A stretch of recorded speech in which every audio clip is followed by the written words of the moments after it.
दोस्तों इस वीडियो में हम बात करने वाले हैं उत्तर प्रदेश जीएनएम और एएनएम एडमिशन के बारे में। जैसा कि आप जानते हैं यूपी जीईटी का एग्ज़ाम होने वाला था, लेकिन अब ये नहीं होगा। तो अब आपको प्राइवेट कॉलेजेस में डायरेक्ट एडमिशन मिलेगा यूपी जीएनएम और एएनएम के लिए। लेकिन कुछ बातों का ध्यान रखना होता है जब आप किसी प्राइवेट कॉलेज में किसी प्रोफेशनल कोर्स के लिए एडमिशन लेते हैं, चाहे फिर वो डिप्लोमा हो या डिग्री कोर्स हो। क्योंकि प्रोफेशनल कोर्सेज में आपको लाइसेंस की ज़रूरत पड़ती है या फिर रजिस्टर करने की ज़रूरत पड़ती है नेशनल काउंसिल से या स्टेट काउंसिल से। तो इस वीडियो में हम बात करने वाले हैं कि आपको किन किन बातों का ध्यान रखना है प्राइवेट कॉलेज से जीएनएम और एएनएम करने के लिए, या कोई भी कोर्स प्रोफेशनल आप करने जा रहे हैं, डी फार्मा करने जा रहे हैं, बी फार्मा करने जा रहे हैं, तो किन बातों का ध्यान रखना है। चलिए वीडियो को शुरू कर लेते हैं हम। दोस्तों सबसे पहली चीज़ जो आपको ध्यान रखना होता है वो होता है अफिलिएशन।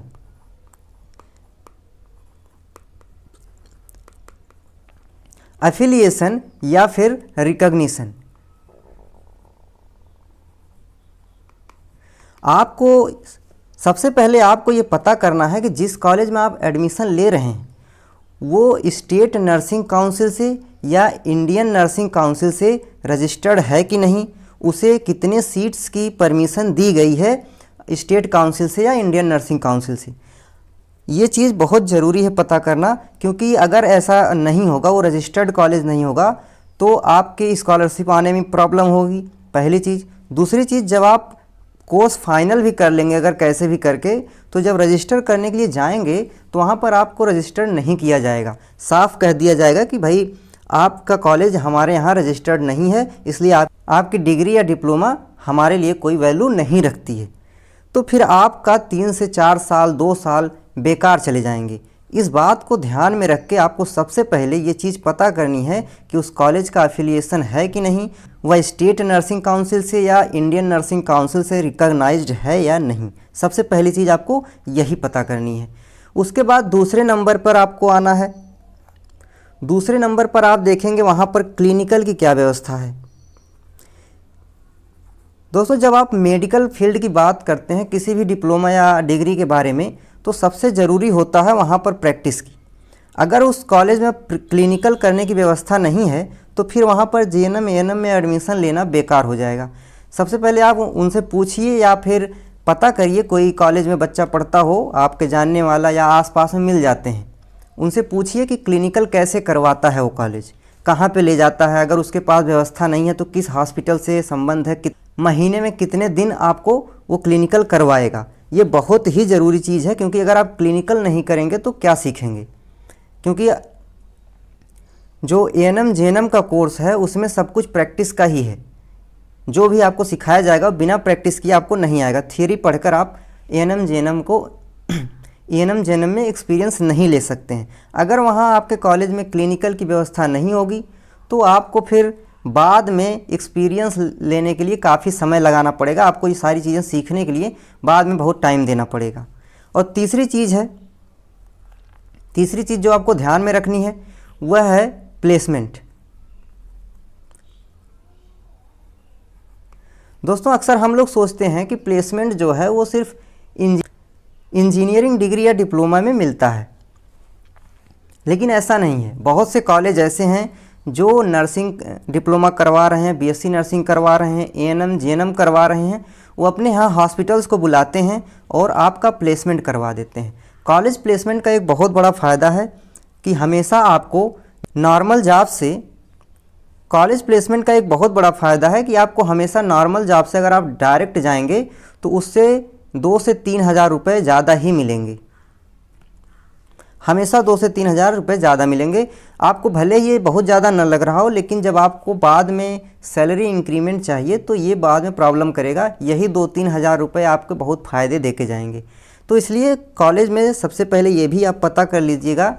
कहीं से भी किसी से भी बच्चे से आप पूछेंगे या कोई वहाँ से पास आउट होगा, वो बता देगा कि वहाँ पर प्लेसमेंट की व्यवस्था है कुछ की या नहीं। और प्लेसमेंट का ये फ़ायदा होता है कि आप एक अच्छे मेडिकल कॉलेज में या फिर हॉस्पिटल में जा सकते हैं प्लेसमेंट के टाइम पे, जो कि आपके लिए बहुत फ़ायदेमंद होता है। जब आप कहीं पर उसका एक्सपीरियंस लगाते हैं कि आपने इतने दिन कहीं पर ये जॉब किया हुआ है। चौथी चीज़ आती है फीस।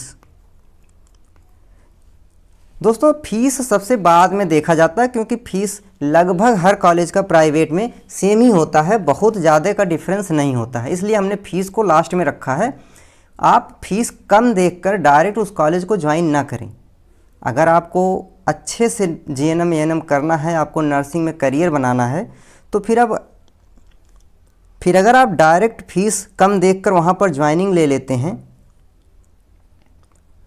और वहाँ पर कोई व्यवस्था नहीं होती है, क्लिनिकल की व्यवस्था नहीं होती है, या फिर गलती से आपने ध्यान नहीं दिया, उसका रिकॉग्निशन नहीं है, उसका एफिलिएशन नहीं है स्टेट नर्सिंग काउंसिल से या इंडियन नर्सिंग काउंसिल से, तो फिर आपकी डिग्री या डिप्लोमा पूरी तरीके से बेकार हो जाएगा। आपका 3 साल का समय बेकार चला जाएगा। देखिए अगर रिकॉग्निशन नहीं है तो आप कोशिश करेंगे तो फीस कॉलेज वापस भी कर सकता है, लेकिन उसके लिए आपको बहुत मेहनत करनी पड़ेगी। लेकिन अगर फीस वापस भी कर दिया तो कोई फ़ायदा नहीं होने वाला है। आपके 2 से 3 साल कॉलेज खा चुका होगा, या आपको अगर जल्दी भी पता चल गया तो कम से कम 1 साल तो आपका बेकार ही हो चुका होगा। तो इसलिए इन सब बातों को आप पहले ही ध्यान में रख के चलेंगे तो आपका नुकसान नहीं होगा।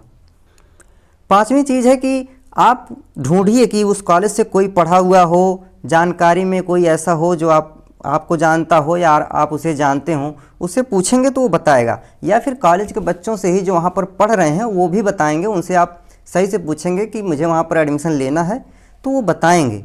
और सबसे अच्छा अगर उस कॉलेज के बारे में कोई बता सकता है तो उस कॉलेज में जो बच्चा पढ़ रहा होगा वही बताएगा। कॉलेज वाले तो आपको सही से बताएंगे नहीं और दूसरा कोई उसके बारे में जान नहीं रहा होगा। इसलिए जो उस कॉलेज में पढ़ाई कर रहा होगा वही इन सब चीज़ों के बारे में जानता होगा।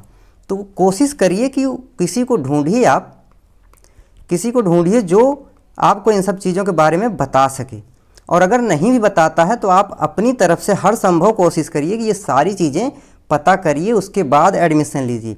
डायरेक्ट एडमिशन में बहुत ज़्यादा प्रॉब्लम हो रही है। आपको ये चीज़ें छोटी लग रही होंगी, लेकिन ऐसा बहुत से बच्चों के साथ हो चुका है और वो 2-2, 3-3 साल ख़राब करके अब परेशान घूम रहे हैं। कोई कोर्ट का चक्कर लगा रहा है, कोई जॉब के लिए परेशान है।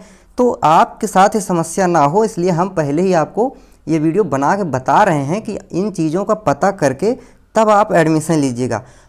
हम सारे डिस्ट्रिक्ट का बता नहीं सकते हैं, क्योंकि उत्तर प्रदेश कोई छोटा मोटा है नहीं कि हम सारे कॉलेजों का पता कर लें, और इतने सारे कॉलेजेस हैं हम हर जगह जाकर पता नहीं कर सकते। लेकिन अगर आपको जहाँ पर एडमिशन लेना है उस कॉलेज में आप अच्छे से पता कर सकते हैं, क्योंकि आपको सिर्फ एक कॉलेज का पता करना रहेगा। तो इन चीज़ों का ध्यान रखिएगा।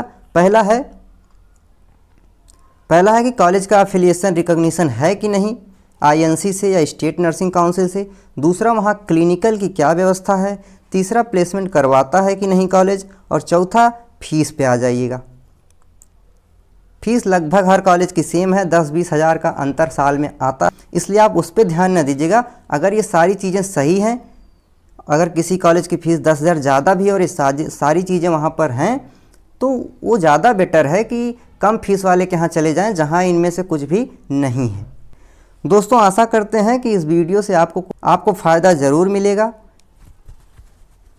इस वीडियो को जितना हो सके अपने दोस्तों को ये वीडियो शेयर कीजिए और उनसे कहिए कि इन चीज़ों का ध्यान रख के एडमिशन लें। बहुत से बच्चे परेशान हैं इन चीज़ों को लेके, इसीलिए मैं इस पर वीडियो बना रहा हूँ।